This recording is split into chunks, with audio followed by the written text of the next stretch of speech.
시작하며 소년 쿠노는 본다는 것이 도대체 무엇을 의미하는지 자문하고 있었습니다. 모든 사람이 그의 눈은 볼 수 없다고 말했기에 그는 그 말이 무슨 뜻인지 더욱 궁금해했습니다. 그래서 아버지는 본다는 것은 단순히 색과 모양을 인식하는 능력이라고 설명해 주었습니다. 쿠논의 눈에는 히스터라는 성기사가 남긴 영웅의 흉터가 있었고 아버지는 그것이 자랑스러운 일이라고 생각했기에 쿠논은 그저 고개를 끄덕이며 아버지의 말을 따랐습니다. 몇몇 하녀들은 그를 불쌍하게 여겼지만 쿠논은 왜 그런지 이해하지 못했습니다. 그는 주변 세상을 거의 인식하지 못했기에 자신이 앞을 보지 못한다는 이유로 그들이 왜 동정하는지 알 수 없었습니다. 어느 날 쿠노는 가정교사 제니를 만나러 가게 되었고 그는 자신이 정말 마법을 배워야 하는지 의문을 가졌습니다.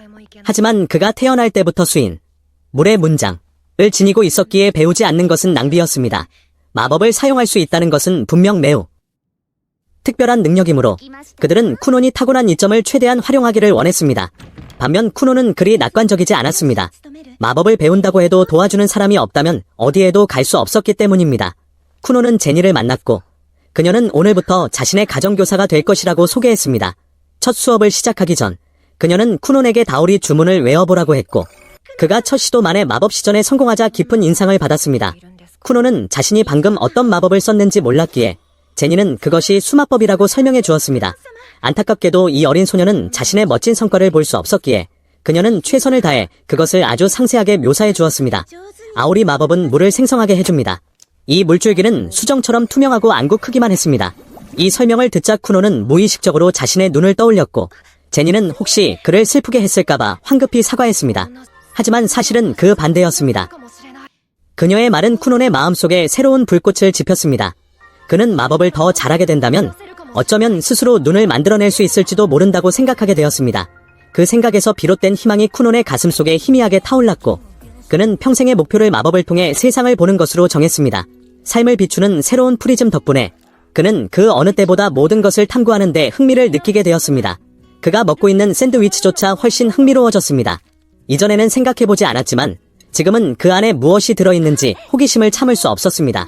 더 나은 삶에 대한 희망을 품은 쿠노는 인생의 모든 것이 의미있게 느껴졌습니다. 이제 만물이 그에게 매우 매력적으로 다가왔고 그는 주변 세상을 더 잘 이해하고 싶어 했습니다. 그는 샌드위치 속의 풀 같은 것이 무엇인지 물었습니다. 하녀는 그것이 양상추이고 톡 쏘는 맛은 머스타드이며 단맛은 자두라고 설명해 주었습니다. 하녀 또한 기분이 좋아졌습니다. 도련님이 이렇게 분명하게 흥미를 보이니 요리하는 것이 훨씬 즐거워졌기 때문입니다. 쿠노는 여러 가지 냄새가 난다고 말했고 알고 보니 하녀가 조금 과하게 준비한 것이었습니다. 요리가 정말 즐거워서 그녀는 실수로 도련님을 위해 너무 많은 음식을 만들어버린 것입니다. 그 후 쿠노는 다른 수업에 참석하여 성기사 히스터에 대한 이야기를 듣고 싶어 했습니다. 플로라 선생님은 깜짝 놀라며 이 주제가 괜찮을지 확신하지 못했지만 쿠논의 하인은 도련님은 준비되셨습니다 라고 안심시켰습니다. 플로라 선생님은 이야기가 감당하기 힘들면 언제든 말하라고 당부했습니다. 하지만 쿠논은 걱정 말라고 하며 지금 자신은 세상의 모든 지식을 갈망하고 있고 가능한 한만이 배우고 싶다고 말했습니다. 플로라는 아주 오래전 세상의 영웅들과 마왕 사이에 성전이 있었고 히스터는 이 나라의 영웅이자 마왕을 쓰러뜨린 마지막 인물이었다고 이야기했습니다. 안타깝게도 전투가 끝났을 때 그는 승리의 대가로 한 팔과 한 다리를 잃었습니다. 그 전쟁 이후 가끔 히스터의 후손 중 신체 일부의 결함을 가지고 태어나는 아이들이 있었습니다. 팔이 없는 사람도 있고 다리가 없는 사람도 있었습니다. 쿠논의 경우에는 시각장애를 가지고 태어났습니다. 사람들은 그런 아이들을 영웅의 환생 혹은 영웅의 흉터라고 불렀습니다. 쿠논은 마법 연습을 계속하며 자신이 비록 영웅의 환생 중 하나일지라도 그 편견이 자신을 정의하도록 두지 않겠다고 깊이 생각했습니다. 그는 여전히 그 자신이며 그가 사용하는 마법은 그만의 마법 힘이기 때문입니다. 쿠논의 훈련 과정은 매우 순조로웠고 이제 그는 물을 점점 더 능숙하게 제어할 수 있게 되었습니다. 그는 물 구체를 분리하는 데 성공했고 이 코는 그가 완벽하게 똑같은 모양으로 나누었다며 칭찬했습니다. 쿠논은 연습할 때마다 자신감이 붙었고 언젠가 이 마법을 자신의 눈으로 삼겠다고 다시 한번 다짐했습니다. 그는 그 어떤 것도 자신을 막도록 두지 않았지만 마법 시전은 엄청난 체력을 소모했습니다. 시작한 이후로 쉬지 않고 연습한 탓에 결국 그의 몸은 쓰러지고 말았습니다. 쿠논은 자신이 아직 더 많은 것이 필요하다고 말했고 이코는 그가 그녀의 사랑이 더 필요하다고 말하는 줄 알았습니다. 그녀는 자랑스럽게 가슴을 치며 이미 무한한 관심을 쏟고 있다고 했습니다. 아마 그래서 그가 그렇게 매끄럽게 연습했나 봅니다. 하지만 쿠노는 재빨리 자신이 정말 필요한 것은 더 많은 지식과 더 좋은 체력이라고 정정했습니다. 그래야만 그가 가진 마법이 진정으로 강력해질 수 있기 때문이라며 그 어느 때보다 더 결의를 다졌습니다. 이코는 그가 아직 7살일 뿐이니 나중에는 더 강해질 것이라고 상기시켜 주었습니다. 하지만 쿠노는 시간을 낭비할 수 없었습니다. 기초 마법을 조금 썼다고 기절하다니 도저히 받아들일 수 없었기에 그는 반드시 개선해야 했습니다. 이코는 에너지를 보충하기 위해 식사량을 늘릴 것을 제안했습니다. 너무 급하게 하면 문제가 생길 수 있으니 단계적으로 진행하기로 했습니다. 쿠노는 근육도 단련하고 싶었기에 즉시 동의했습니다. 안타깝게도 그는 달리기나 걷기에는 소질이 없어서 이코는 검술 훈련을 제안했습니다. 어린 도련님은 즉시 큰 관심을 보였고 이코는 서둘러 그를 가르칠 최고의 검사를 찾아 나섰습니다.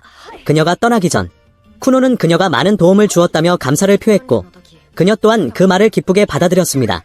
얼마 후 쿠노는 우로라는 교관과 함께 검술 훈련을 시작했습니다. 우로는 팔과 어깨의 근육에 집중하라고 주의를 주고 있었습니다. 그는 매우 상세하게 가르쳤고 쿠논에게 팔꿈치에서 손목 순서로 검을 휘두르라고 지도했습니다. 그 후 제니가 다음 수업을 위해 도착하자 쿠논은 재빨리 우로 선생님께 감사를 표했습니다. 제니는 그가 검술을 배우고 있다는 것에 놀랐고 그는 마법 사용 능력을 향상하기 위해 배우는 것이라고 설명했습니다. 그는 지식과 체력이 더 필요했고 따라서 튼튼한 신체를 단련하는 것이 큰 이득이 될 것이었습니다. 제니는 처음 만난 지 며칠 만에 너무나 많이 변한 쿠논을 보며 믿을 수 없어 멍하니 있었습니다. 그녀는 시작하기 전에 잠시 쉬라고 했지만 그는 당장 수업을 하고 싶어 했습니다. 제니는 지난 수업의 아오리 마법을 복습하기로 하고 기억나는 것이 있다면 시작해보라고 했습니다. 혹시 시전 방법을 잊었더라도 괜찮다고 덧붙이는 것도 잊지 않았습니다. 그러나 그녀는 쿠논이 보여준 비약적인 발전, 즉 월반급 실력에 경악했습니다.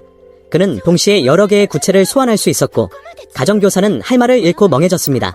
그녀는 이 마법의 아주 작은 부분만 가르쳤을 뿐인데 쿠논이 스스로 그 정도까지 통달했다는 것은 믿기 힘들었습니다. 이 발전 속도는 무서울 정도였지만 가장 놀라운 점은 쿠논이 자신이 얼마나 비범한지조차 깨닫지 못하고 있다는 것이었습니다. 다른 곳에서는 미리카 공주가 마차가 준비되었다는 소식을 들었지만 그녀는 가지 않았으면 좋겠다고 생각했습니다.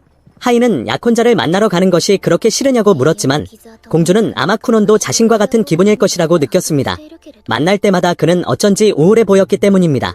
안타깝게도 국왕이 직접 결정한 일이라 미리카에게는 다른 선택권이 없었습니다. 약혼자를 만나러 가는 길에 미리카는 쿠논이 영웅의 흉터를 가지고 태어나 왕국에서 매우 중요한 인물이 되었음을 상기했습니다. 그래서 이 정략 결혼은 왕족으로서 그녀의 의무였습니다. 불행히도 미리카는 쿠논과 함께했을 때의 좋은 추억이 별로 없었습니다. 그는 언제나 슬퍼 보였기 때문입니다. 그녀가 무엇을 하고 놀고 싶냐고 물어도 그는 항상 아무것도 하고 싶지 않다고 대답했습니다. 혼자서는 아무것도 할 수 없고 어디에도 갈 수 없었기에 그는 아무것도 하고 싶지 않았던 것입니다. 미리카는 그 말을 반복해서 듣는 것을 견딜 수 없었고 남은 평생 그 우울한 얼굴을 보고 싶지 않았습니다. 하지만 도착했을 때 미리카는 훨씬 밝아진 쿠논이 나와서 맞이하자 크게 놀랐습니다. 그녀는 해가 서쪽에서 떴나 싶어 의아해했습니다. 그는 자신이 마법과 사랑에 빠졌기 때문이라고 설명했습니다. 그는 망설임 없이 즉시 자신이 할 수 있는 것을 보여주었고 그녀는 그가 만들어낸 수많은 아름다운 물 구체를 보고 멍해졌습니다.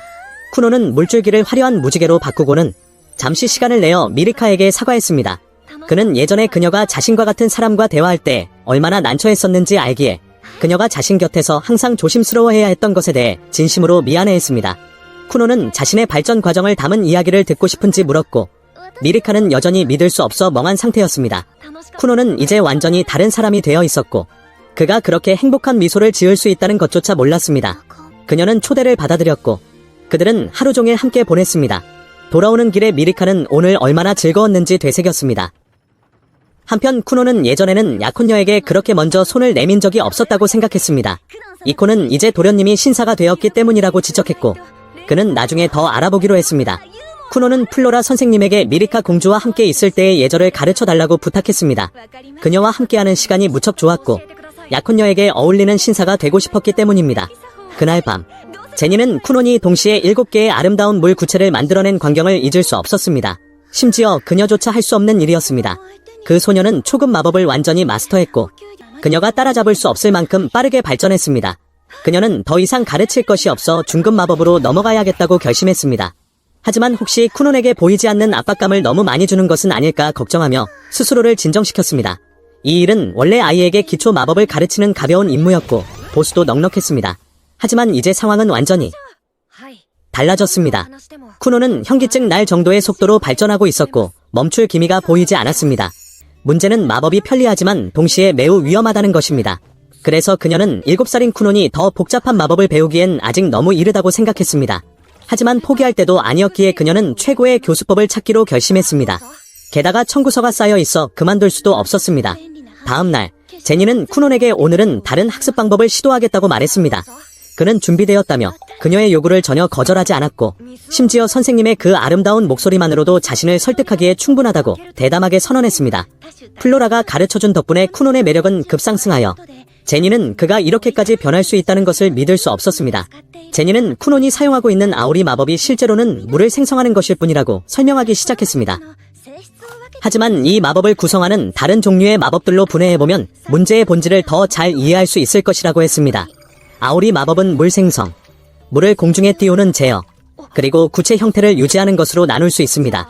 더 깊이 분석하면 온도, 점도, 성분, 색상, 모양, 향기, 맛 등 제어할 수 있는 요소가 훨씬 많습니다. 제니는 시범으로 2개의 물 구체를 만들어 쿠논에게 만져보게 했습니다. 그는 즉시 하나는 차갑고 다른 하나는 따뜻하다는 것을 알아차렸습니다. 그녀는 마법의 변형이 다른 특성을 만들어낸다고 계속 설명했습니다. 하지만 쿠논은 그녀의 말을 완전히 이해하지 못했습니다. 그녀는 특성이란 각 마법사와 그들의 재능을 형성하고 구별하는 것이라고 더 자세히 설명했습니다. 그리고 마법 형성 과정에서 서로 다른 변형을 줌으로써 각 마법사는 자신만의 고유한 마법을 창조할 수 있다고 했습니다. 쿠논은 이제 마법을 시전할 때 세부 사항을 조정하여 자신의 특성을 불어넣을 수 있다는 것을 깨달았습니다. 쿠논은 다시 아오리를 사용했지만 이번에는 뭔가 다르게 시도했습니다. 그 후 그는 이코에게 물을 마셔보라고 권했고 그녀는 물에서 자두 맛이 나는 것을 발견하고 경악했습니다. 이코는 매우 감동했지만 제니는 몹시 당황했습니다. 그녀는 오늘 수업을 위해 밤을 새워 머리를 짜냈는데 이 어린 소녀는 단 몇 초 만에 그것을 파악해버렸기 때문입니다. 쿠노는 이것이 쉽지 않을 것이라고 느꼈지만 곧 모든 종류의 변형을 실행하는 법을 배우겠다고 가정교사에게 약속했습니다. 그날 밤 쿠노는 쉬지 않고 공부하고 있었으며 심지어 침대 위에서도 연습했습니다. 이제 그는 모든 사물의 모양과 향기를 인식할 수 있었지만 볼 수 없기 때문에 색깔은 구별할 수 없었습니다. 억지로 바꾸려 한다면 마법의 변형을 만들 수 없고 더더욱 자신의 눈을 만들 수 없다는 것을 잘 알고 있었습니다.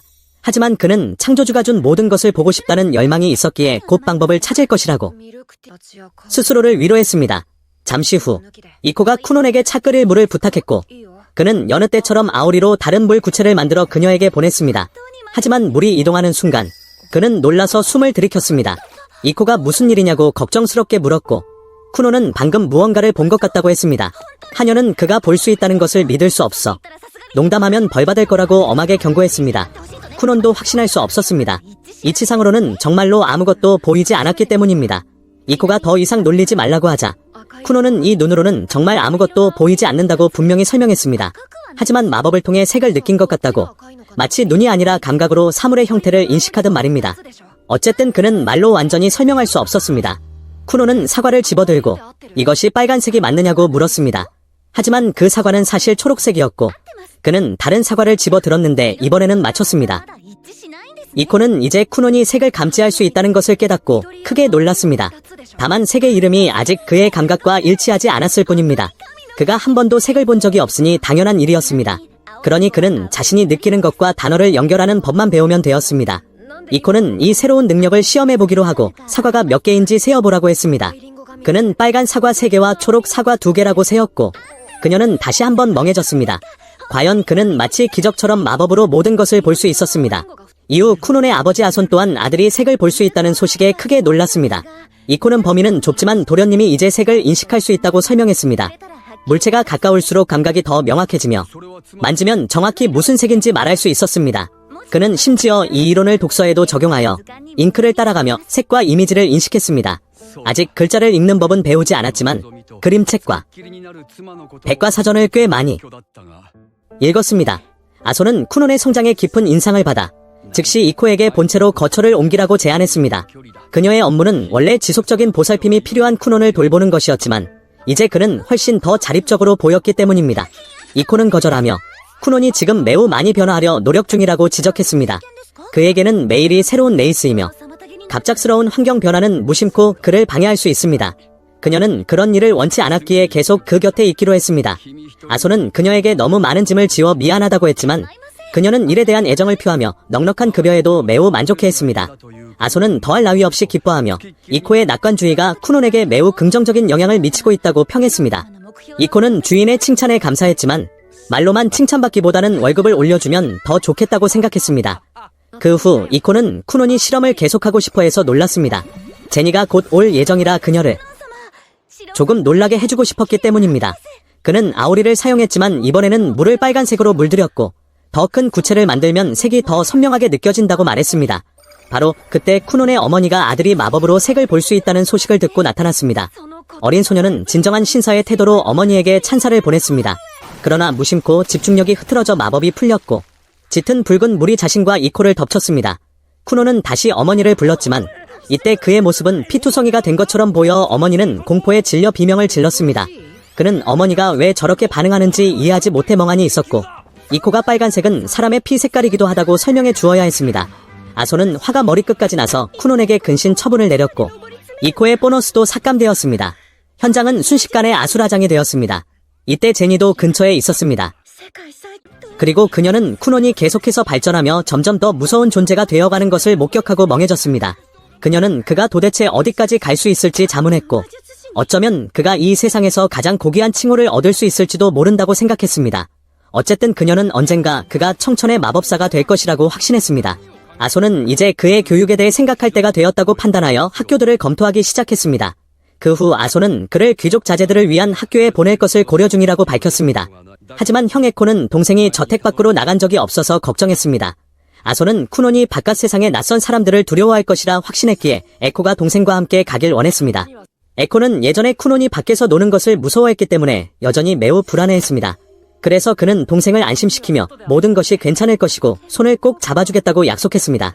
하지만 쿠논은 미끄러져 넘어졌습니다. 에코는 동생의 손을 놓쳤고 그 이후로 동생을 실망하게 했다는 자책감에 자신을 용서할 수 없었습니다.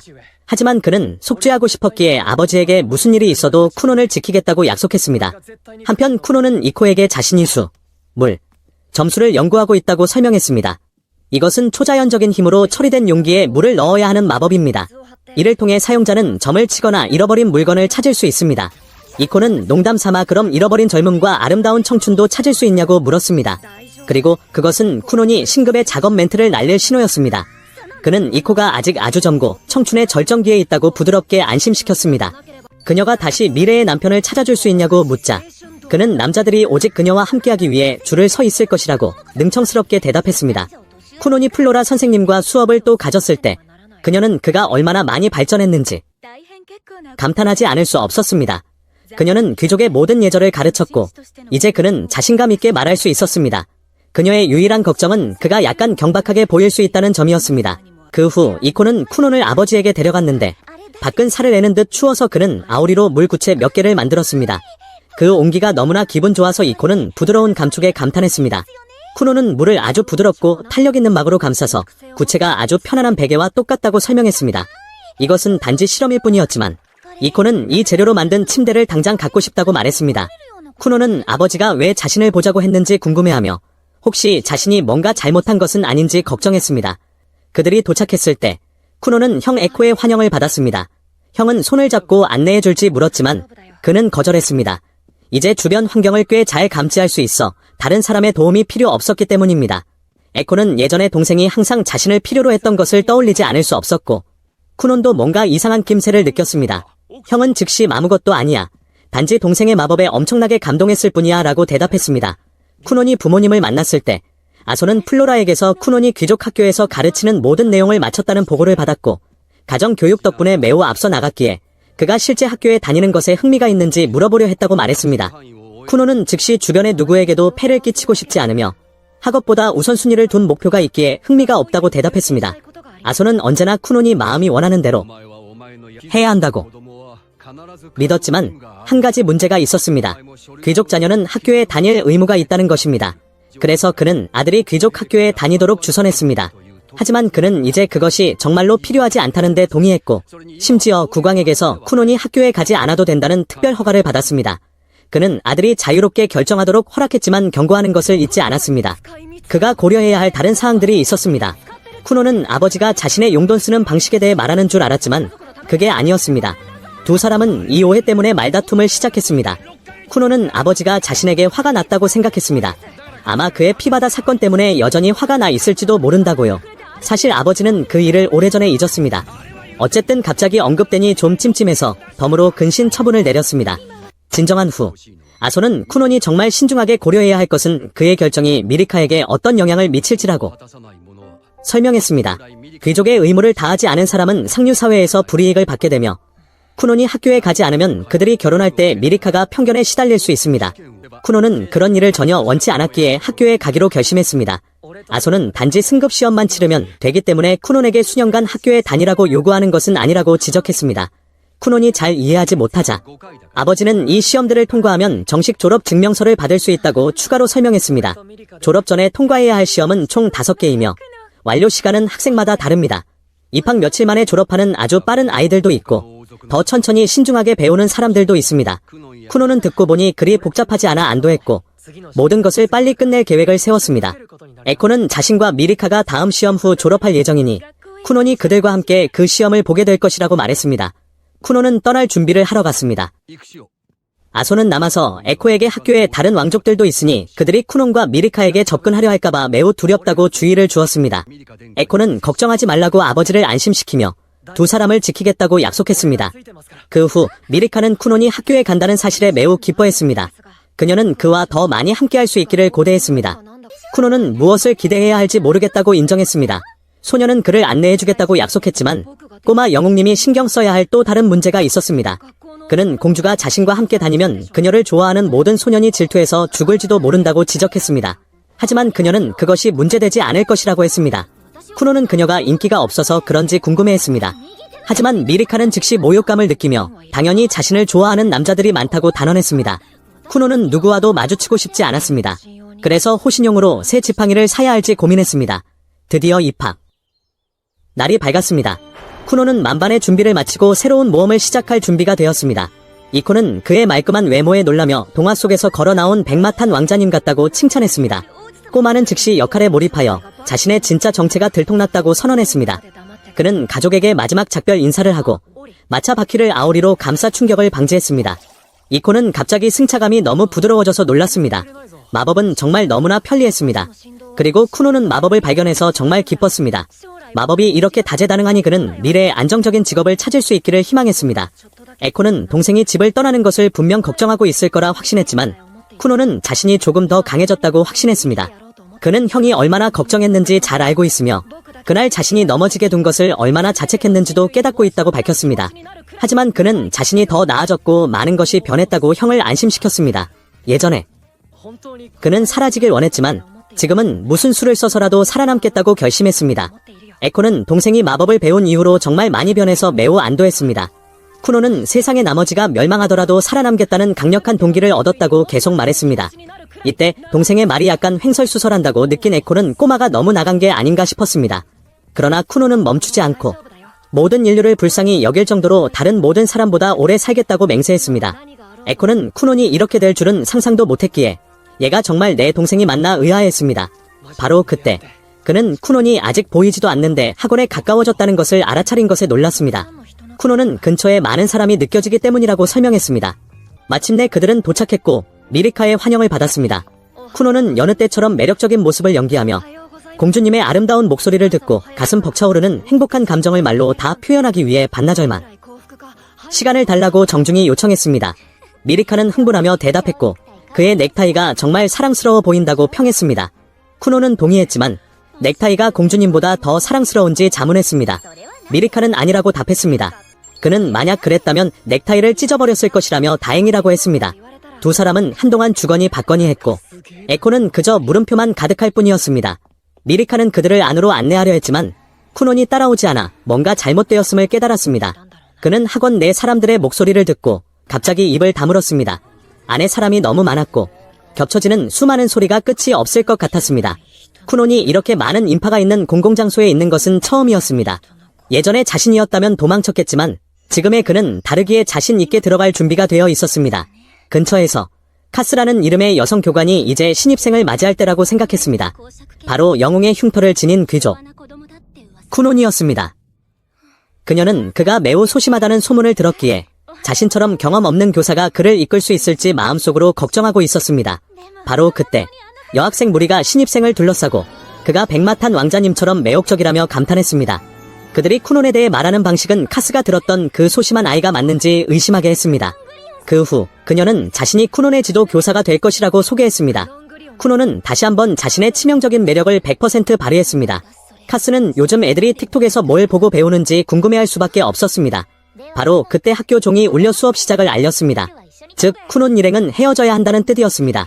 그들은 점심시간에 다시 만나기로 약속했고 에코는 카스에게 동생을 잘 부탁한다고 부탁했습니다.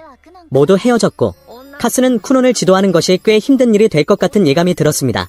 한편 몇몇 학생들이 수군거리며 영웅의 흉터를 지닌 귀족 쿠논이 드디어 왔다고 말했습니다.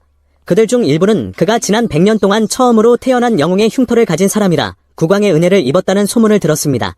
나이라는 우두머리는 기분 나빠하며 말을 정정하고 쿠논이 별거 없어 보인다고 말했습니다. 이 아이들은 나이를 매우 무서워해서 영웅의 흉터는 아마 미신일 것이라고 맞장구쳤습니다. 나이의 쿠논에 대한 적개심은 매우 분명하게 드러났고 그는 아이들에게 이제 갈 시간이라고 말했습니다. 그 후 카스는 쿠논에게 승급 시험에 대한 개요를 설명했습니다. 그는 5개의 시험만 통과하면 졸업 증명서를 받는다는 것을 알고 있었습니다. 하지만 그 이상의 내용이 있었습니다. 그녀는 많은 학생이 졸업하는데 3에서 5년이 걸린다고 덧붙였습니다. 승급 시험은 학생들이 지난 몇 달에서 1년 동안 배운 것을 테스트하기 때문입니다. 수업을 열심히 들으면 어렵지 않지만 떨어지면 재시험까지 한 달을 더 기다려야 합니다. 쿠논은 이해했다며 교실에 들어간 주인공은 승급시험에 대해 듣게 되는데 보통은 시험 후 다음 시험까지 준비 기간이 있지만 그는 유력자의 자제라서 그 과정을 생략할 권한을 얻었고 말하자면 언제든 원할 때 시험을 볼 수 있다는 것이다. 그는 교수에게 자신의 아버지와 국왕이 절친한 친구 사이라는 사실을 인정했다. 분명 인맥을 이용한 것이기에 교수와 학교 측에 압력을 가해 미안하다고 사과했지만 교수는 할 말을 잃고 아무것도 못 들은 척하며 더 이상 말하면 정치적 문제에 휘말릴 수 있으니 어서 시험이나 치르라고 요구했다. 점심시간이 될 때까지 시험 내내 계속 떠들었음에도 불구하고 주인공은 신기하게도 전 과목의 모든 문제를 다 맞췄으며 약혼녀의 안내로 식사를 하러 가던 중 나이가 길을 막아섰고 여동생인 미리카는 이 오빠를 두려워하는 기색을 보였다. 그 밉상인 녀석은 친구들 앞에서 주인공을 조롱하며 그가 국왕의 축복을 받은 사람일 리 없다고 비꼬았고 쿠노는 눈앞의 상대가 감히 자신의 약혼녀를 겁먹게 만들자 불쾌해하며 상대가 누구든 상관없이 끝장낼 기세로 맞서려 했는데 이때 에코가 다가와 사태가 악화되는 것을 막으려 했다. 하지만 나이는 여전히 에코를 안중에도 두지 않았고 이를 본 쿠노는 은밀하게 마법을 사용하여 땀과 소변을 포함한 주변의 모든 수분을 흡수해 얄미운 왕자의 바지에 모이게 했으며 그러고는 저기 좀 보라며 오줌을 지렸다고 놀려대자 많은 사람들의 시선이 쏠려 금발의 왕자는 꼬리를 내리고 도망칠 수밖에 없었다. 에코와 미리카는 당연히 주인공이 이 일을 벌였다는 것을 알았지만 그는 전혀 개의치 않고 무엇을 먹을지 물었으며 자리에 앉은 미리카는 그가 자신보다 한 살 많은 오빠라고 밝히며 아마도 부왕에게 재능을 인정받지 못해 쿠논에게 질투심을 느끼는 것 같다고 말했다. 쿠논은 형이라면 응당 자신의 형인 에코처럼 동생을 아껴줘야 한다며 그자가 참 터무니없다고 느꼈고 그 말을 들은 에코는 기뻐하면서도 앞으로 또 무슨 일이 생길까봐 한숨을 쉬었는데 왕자를 놀린 행동은 너무나 경솔했으나 미리카도 그 마음을 이해하고 오빠에게 신경 쓰지 말고 우선 식사부터 즐기라고 권했다. 같은 시각 나이는 망신을 당해 극도로 분해하고 있었는데 학교의 모든 사람이 왕자의 권력 앞에 두려움을 표했지만 바로 그 점이 나이에게 불쾌감을 주었고 교사가 주의를 주어도 입을 다물라고 윽박지르니 교수도 가르칠 방도가 없어 무력하게 한숨만 쉬었다. 식당 안에서 쿠노는 방금 전 그 밉살스러운 왕자에 대해 더 알고 싶어하며 도대체 왜 그렇게 공격적인지 궁금해했는데 약혼녀는 그 진짜 이유가 자신에게 있다며 원래 라인은 제6왕자이고 자신은 제9공주라 서열과 지위에서 완전히 밀렸으나 영웅의 흉터를 지닌 주인공과 약혼한 후 자신의 지위가 급상승했고 게다가 이제 주인공이 사교계에 정식으로 데뷔했으니 앞으로 귀족 사회에서 두 사람의 지위는 더욱 높아질 것이기 때문에 나이가 그들 앞에서 분노를 표출하는 것이라고 설명했다. 왕자에게 장난을 친 후 주인공은 사과하고 싶어 했지만 형과 약혼녀가 이를 금지했고 다음날 주인공은 제니 앞에서 수속성 제어 능력을 계속 연습하며 오늘의 목표인 물의 성질 변화를 시도해 온도를 최저로 낮추어 얼음을 만드는 데 성공했으며 감각을 익히기 위해 이것저것 만져보라는 조언에 따라 말을 만져보기도 해서 에코를 어리둥절하게 만들었는데 공주는 이날도 사랑하는 사람을 맞이하러 달려나왔다. 오늘은 주인공이 학교 시험을 마치는 마지막 날이었기에 그는 여자친구의 목소리를 듣지 못하면 세상이 무너지는 것 같다는 둥 화려한 말로 작업을 걸었고 금발의 미리카는 이런 말을 아주 좋아했지만 형은 너무 오글거려서 질색했으며 마지막 시험은 교사의 지시에 따라 다른 학생들과 함께 치르게 되었는데 주인공은 신나 하다가도 카스 교수와 단둘이 있을 수 없게 되자 금세 시무룩해졌다. 며칠 동안 쿠노는 시험을 치르면서 교수에게 왜 가르치는 일을 하는지 등 사생활을 캐물었고 어찌된 영문인지 교수도 다 대답해 주었는데 이때 같은 반 친구들이 다가와 공주의 약혼자와 친해지고 싶어 하자 쿠노는 열정적으로 서서 직접 말을 걸고 소개를 했으며 집에서 신사교육을 받은 덕분에 멋진 모습을 보여주었고 형과 여자친구에게 어울리는 친구가 있다는 사실에 안도했으나 사실은 미리카가 주인공이 학교에 오는 드문 기회이니 방해하지 말라고 미리 부탁해둔 것이었다. 상황을 파악한 쿠노는 친구들 앞에서 다시 공주에게 작업을 걸었지만 말이 너무 많아 주변 사람들도 민망해하기 시작했고 시험 시간이 다가왔음에도 나이 일행은 밖에 있었는데 무리가 왕자에게 어서 들어가자고 재촉하는 사이 시험 시작 종이 울렸고 미리카가 주인공 옆에 앉으려던 찰나 그 오빠가 다가와 시비를 걸자 반 전체가 걱정스러운 눈빛을 보냈다.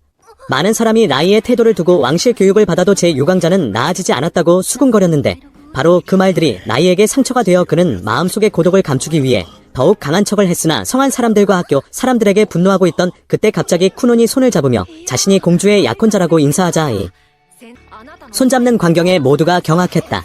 주인공은 지난번에 대화할 기회가 없었다며 해맑게 웃었고 라인은 너무 놀라 계속 뿌리쳤지만 주인공은 놓아주기는커녕 꽉 붙잡고 자신을 미래의 매제라고 부르며 친근하게 굴자 왕자의 머릿속에 있던 분노가 사라지고 얼떨결에 분위기에 휩쓸리게 되었는데 쿠노는 앞이 보이지 않지만 감각이 매우 정확하여 손을 잡은 후 상대가 매우 남성적이고 얼굴도 잘생겼을 것이라 평가하며 볼 수 있었다면 빤히 쳐다봤을 것이라고 칭찬하자 난생 처음 다른 남자에게 잘생겼다는 말을 들은 나이도 기분이 좋아졌고 여동생에게 이 녀석 좀 떼어내달라고 부탁하는 오빠의 수줍은 표정을 처음 본 미리카가 웃음을 터뜨리자 반 친구들도 따라 웃어 왕자는 부끄러워하며 결국 쿠논에게 손을 놓아달라고 항복했으니 아마 내일이면 정교의 소문이 파다하게 퍼질 듯했다.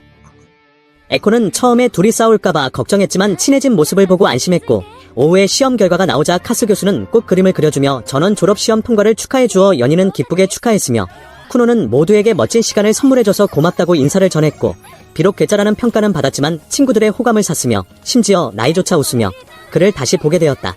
며칠 후 제니는 주인공에게 마법 훈련을 계속시켰는데 주인공의 수속성 제어 능력은 이미 완벽한 수준이라 물 구체를 나누거나 색을 바꾸고 질감을 변화시키는 등 어떤 요구도 훌륭하게 해냈으며 심지어 진짜 같은 새를 만들어내기까지 하자 가정교사인 제니는 큰 충격을 받고 그 자리에 주저앉아 더 이상 가르칠 게 없다는 사실을 깨닫고는 차를 마시며 이 이야기를 꺼냈다. 쿠노는 그녀가 졸업 파티에 오고 싶어하는 줄 알고 초대했지만 제니는 자신이 숨겨왔던 진실에 관한 이야기라며 주인공이 학교를 졸업한 지금이 말하기 좋은 기회라고 했고 하녀도 자리를 옮겨 함께 듣게 되었는데 처음에 주인공은 제니가 밤하늘의 여신이라 신들의 세계로 돌아가야 하냐고 농담을 던졌지만 제니는 씁쓸하게 웃으며 더 이상 가르칠 것이 없다고 털어놓았다. 사실 그녀는 오래전부터 가르칠 새로운 것이 바닥난 상태였는데 그 이유는 쿠논이 너무나 뛰어나 지식을 빠르게 흡수했기 때문으로 그녀는 몇 가지 새로운 마법만 더 배우면 머지않아 쿠논이 모든 면에서 자신을 뛰어넘을 것이라 생각했으나 주인공은 이를 받아들이지 않고 그녀가 자신을 속이기 위해 고안해낸 마술 같은 속임수들을 좋아한다고 말했는데 사실 그것은 제니가 절박한 심정으로 짜낸 지식이었음에도 이 엉뚱한 제자는 그 속임수들이 마법의 범위를 넓혀주었고 자신에게 자신감을 심어주어 삶의 목적을 갖게 해주었다고 칭찬했다. 주인공이 사소한 속임수들이 마법에 매우 유용했다고 칭찬하자 그녀는 이게 칭찬인지 욕인지 헷갈려 웃을 수밖에 없었고 유용하다면서 속임수라 부르는 것에 할 말을 잃었지만 실제로 제니는 그에게 가르칠 새로운 것을 찾기 위해 머리를 짜내며 수없이 시도한 끝에 수업에 적용했던 것인데 쿠노는 그녀가 그만두려는 이유가 급여 문제라고 생각해 아버지에게 월급과 보너스를 올려달라고 하겠다고 했다. 제니는 벌떡 일어나 오히려 그 반대라며 할 일도 없는데 너무 많은 돈을 받는 것이 양심에 찔린다고 했고 돈을 위해 수업을 끌어왔지만 이제 한계에 다다랐으니 자신보다 뛰어난 다른 마법사를 찾아보라고 조언하자 주인공은 슬퍼하며 그녀가 유용한 작은 속임수들을 생각해낸 훌륭한 스승임을 인정하고 계속 배우고 싶으니 차라리 자신을 계속 속여달라고 부탁했지만 제니는 거절했다. 안타깝게도 주인공이 더 뛰어나다는 사실은 변함이 없어 제니는 작별을 고했고 밖으로 나온 그녀는 쿠논이 진정한 천재이며 창천의 마법사가 될 자질이 충분하다고 생각하며 자신도 제자에게 지지 않기 위해 계속 배우겠다는 동기를 얻었다. 다음 날 이코는 플로라 부인도 사임했다는 슬픈 소식을 전했는데 쿠논이 귀족 학교 프로그램을 마쳐서 더 이상 예절 교육이 필요 없기 때문이었고 이코는 이참에 18세에서 25세 사이에 잘생기고 급여 높은 남자 하인을 채용해달라고 부탁하자 쿠노는 자신을 버리고 결혼하러 갈 거냐고 물었는데 이코는 슬픈 척하며 그래도 결혼은 해야 하고 도련님도 이제 혼자서 잘 지낼 수 있지 않냐고 대답하니 그 말을 들은 동생 같은 주인은 그녀가 떠나지 못하도록 잘생긴 남자를 찾는 계획을 즉시 취소해버렸다.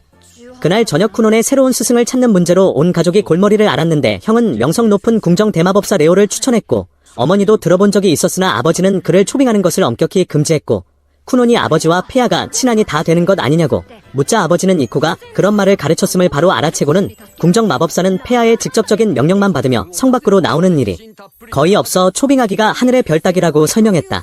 쿠논이 몇 가지 아이디어를 냈지만 모두 거절당하자 이를 본 어머니가 남편에게 아들을 와달라고 간곡히 부탁했고 그 얼굴을 본 남편은 결국 동의할 수밖에 없었으며 다음날 쿠논이 궁정 마법사에게 배우고 싶어 한다는 소식이 보고되었고 미리카의 언니도 주인공을 높이 평가하여 거들어준 덕분에 대마법사는 주인공이 영웅의 흉터를 지닌 인물이라는 사실을 알게 되자 크게 경악했다. 교실에 들어간 주인공은 승급 시험에 대해 듣게 되는데 보통은 시험 후 다음 시험까지 준비 기간이 있지만 그는 유력자의 자제라서 그 과정을 생략할 권한을 얻었고 말하자면 언제든 원할 때 시험을 볼 수 있다는 것이다. 그는 교수에게 자신의 아버지와 국왕이 절친한 친구 사이라는 사실을 인정했다. 분명 인맥을 이용한 것이기에 교수와 학교 측에 압력을 가해 미안하다고 사과했지만 교수는 할 말을 잃고 아무것도 못 들은 척하며 더 이상 말하면 정치적 문제에 휘말릴 수 있으니 어서 시험이나 치르라고 요구했다. 점심시간이 될 때까지 시험 내내 계속 떠들었음에도 불구하고 주인공은 신기하게도 전 과목의 모든 문제를 다 맞췄으며 약혼녀의 안내로 식사를 하러 가던 중 나이가 길을 막아섰고 여동생인 미리카는 이 오빠를 두려워하는 기색을 보였다. 그 밉상인 녀석은 친구들 앞에서 주인공을 조롱하며 그가 국왕의 축복을 받은 사람일 리 없다고 비꼬았고 쿠노는 눈앞의 상대가 감히 자신의 약혼녀를 겁먹게 만들자 불쾌해하며 상대가 누구든 상관없이 끝장낼 기세로 맞서려 했는데 이때 에코가 다가와 사태가 악화되는 것을 막으려 했다. 하지만 라인은 여전히 에코를 안중에도 두지 않았고 이를 본 쿠노는 은밀하게 마법을 사용하여 땀과 소변을 포함한 주변의 모든 수분을 흡수해 얄미운 왕자의 바지에 모이게 했으며 그러고는 저기 좀 보라며 오줌을 지렸다고 놀려대자 많은 사람들의 시선이 쏠려 금발의 왕자는 꼬리를 내리고 도망칠 수밖에 없었다.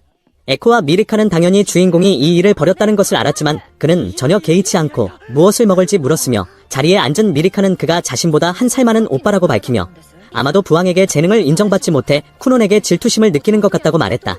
쿠논은 형이라면 응당 자신의 형인 에코처럼 동생을 아껴줘야 한다며 그자가 참 터무니없다고 느꼈고 그 말을 들은 에코는 기뻐하면서도 앞으로 또 무슨 일이 생길까봐 한숨을 쉬었는데 왕자를 놀린 행동은 너무나 경솔했으나 미리카도 그 마음을 이해하고 오빠에게 신경 쓰지 말고 우선 식사부터 즐기라고 권했다.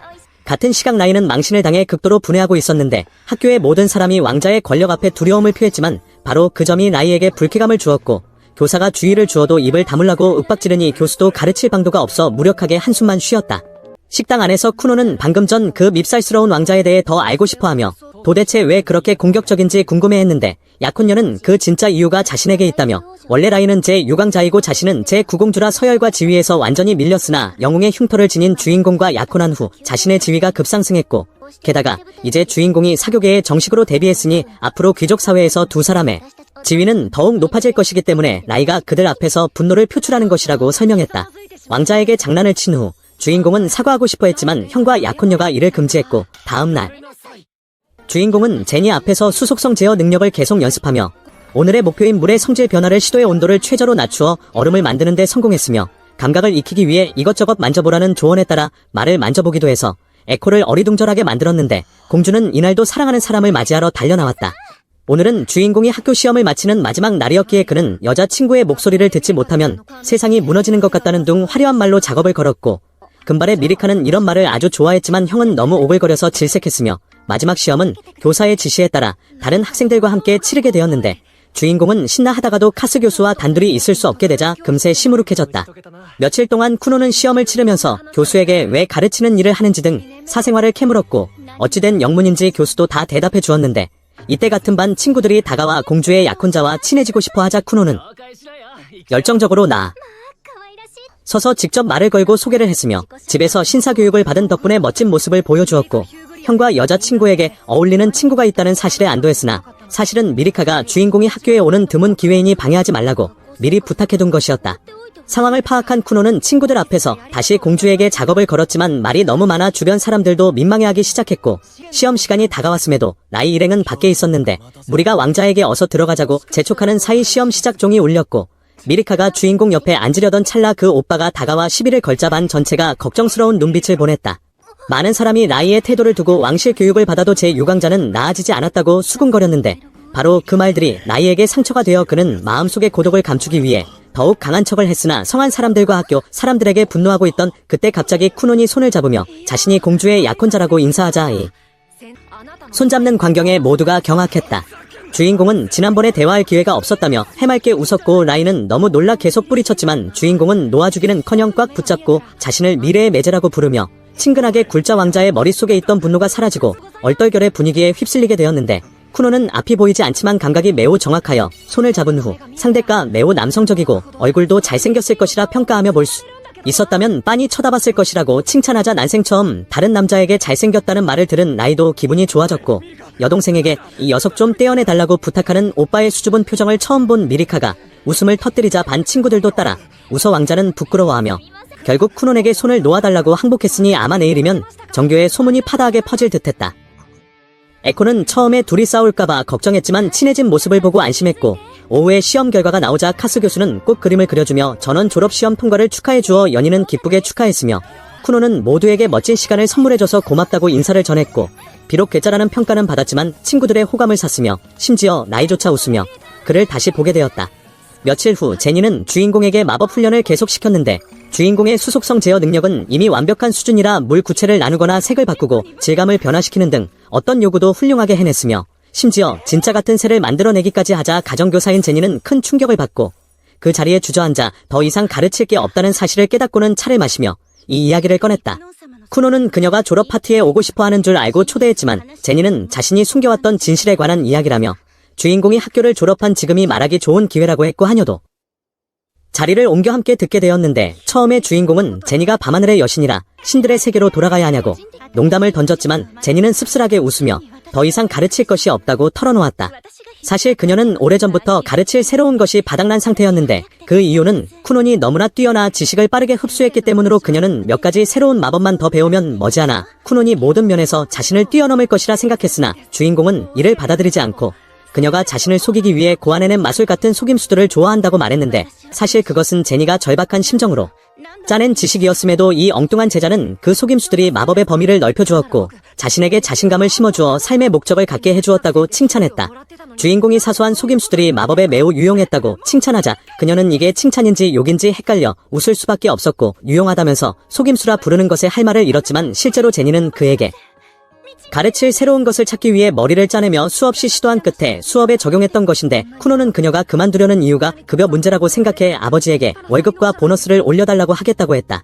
제니는 벌떡 일어나 오히려 그 반대라며 할 일도 없는데 너무 많은 돈을 받는 것이 양심에 찔린다고 했고 돈을 위해 수업을 끌어왔지만 이제 한계에 다다랐으니 자신보다 뛰어난 다른 마법사를 찾아보라고 조언하자 주인공은 슬퍼하며 그녀가 유용한 작은 속임수들을 생각해낸 훌륭한 스승임을 인정하고 계속 배우고 싶으니 차라리 자신을 계속 속여달라고 부탁했지만 제니는 거절했다.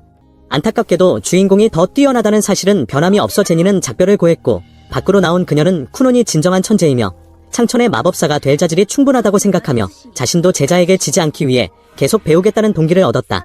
다음 날 이코는 플로라 부인도 사임했다는 슬픈 소식을 전했는데 쿠논이 귀족 학교 프로그램을 마쳐서 더 이상 예절 교육이 필요 없기 때문이었고 이코는 이참에 18세에서 25세 사이에 잘생기고 급여 높은 남자 하인을 채용해달라고 부탁하자 쿠노는 자신을 버리고 결혼하러 갈 거냐고 물었는데 이코는 슬픈 척하며 그래도 결혼은 해야 하고 도련님도 이제 혼자서 잘 지낼 수 있지 않냐고 대답하니 그 말을 들은 동생 같은 주인은 그녀가 떠나지 못하도록 잘생긴 남자를 찾는 계획을 즉시 취소해버렸다.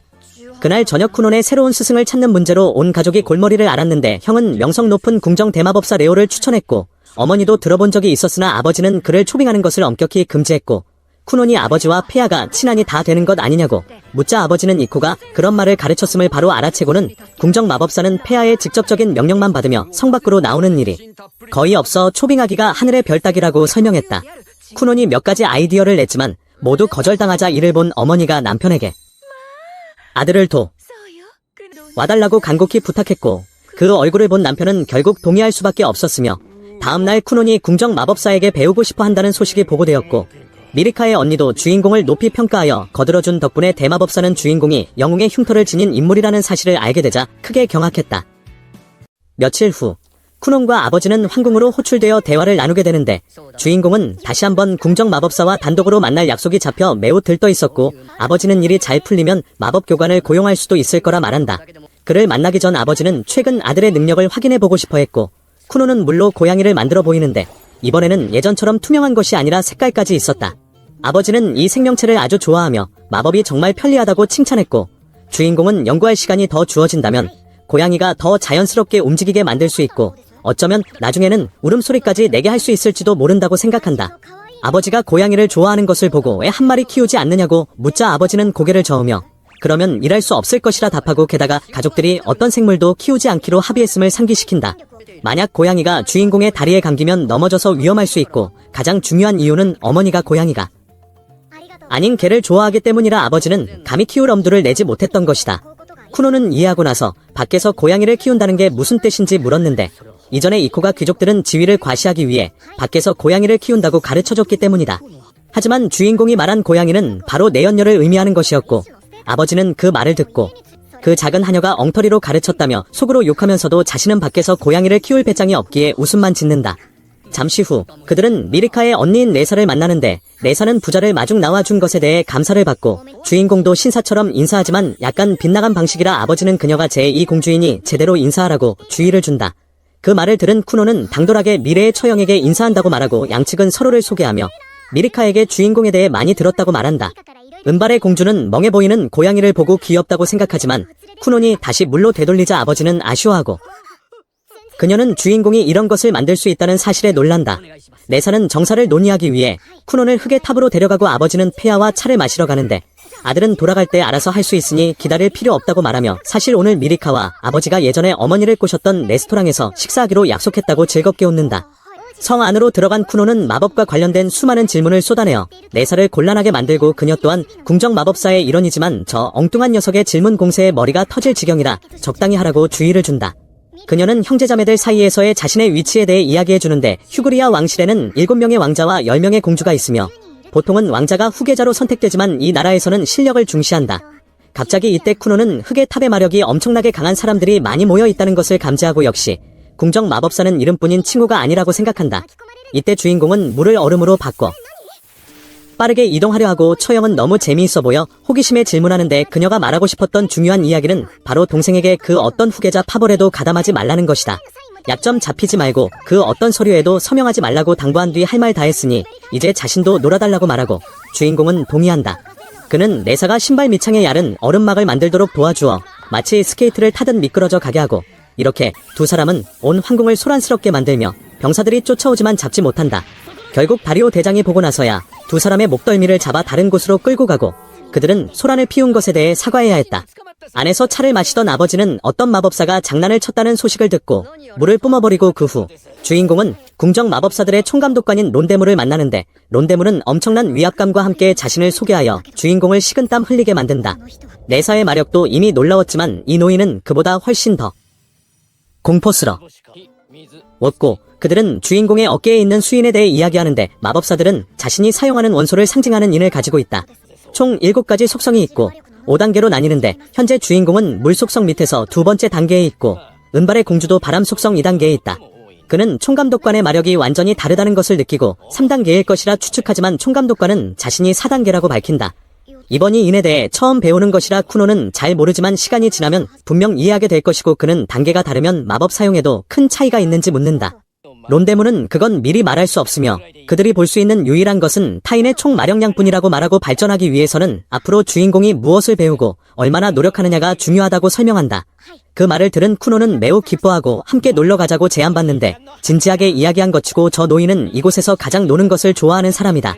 그렇게 쿠노는 다른 마법사들을 만나 시연을 보이게 되고 레사는 동생이 정말 뛰어나다고 칭찬하며 방금 자신이 직접 경험했기에 확신할 수 있다고 말한다. 다른 멤버들은 주인공이 어떤 종류의 마법을 사용하는지 궁금해하고 그는 만약 시험을 통과하면 마법사 한 명이 가르쳐 줄 것이라고 생각한다.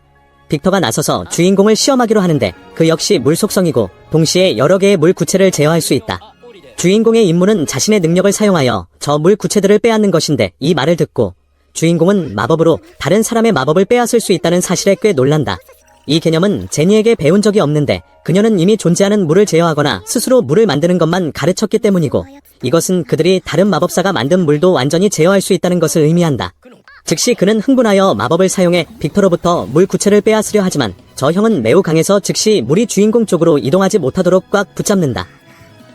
이런 식의 저항은 처음이라 쿠노는 고전하고 그는 온 힘을 다해 상대방의 물을 강제로 빼앗으려 하는데 총감독관이 그만하라고 요청하고 이것은 전투나 다름없어 주인공은 지치게 된다. 겨우 2개의 구체만 빼앗았기에 그는 자신이 부족하다고 자책하지만 주변 사람들은 그를 매우 재능 있다고 평가한다. 처음에 빅터는 단 하나라도 빼앗길 것이라고는 생각지 못했기에 총감독관에게 주인공을 자신에게 맡겨 훈련시키게 해달라고 요청하지만 이것은 즉시 다른 멤버들의 거센 비판을 받는다.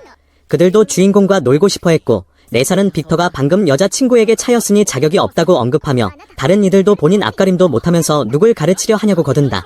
총감독관은 모두가 쿠논을 원하니 꽤 기뻐하며 여기까지 온 김에 조금 더 놀자고 요구하고, 그렇게 그는 주인공이 만든 물 구체 위에서 방방 뛰게 된다. 쿠노는 궁정 마법사 총감독관이 이렇게 놀기 좋아하는 사람일 줄은 상상도 못했지만 덕분에 다른 멤버들도 모두 즐거워 보인다. 주인공은 이 마법이 초소프트 워터볼이며 겉면이 부드럽고 신축성 있는 막으로 감싸져 있어 이것으로 침대를 만들면 더할 나위 없이 훌륭할 것이라고 설명한다. 처형은 그 후 고양이 말고 다른 것도 만들 수 있는지 묻고 쿠노는 모두를 위해 이코의 물 버전을 만들어 보여주는데 물 인형은 마음대로 움직일 수 없지만 날게 할 수는 있다. 다만 흐릿해서 유령처럼 보이기 때문에 그는 별로 사용하지 않지만 두 사람은 한번 해보라고 부추긴다.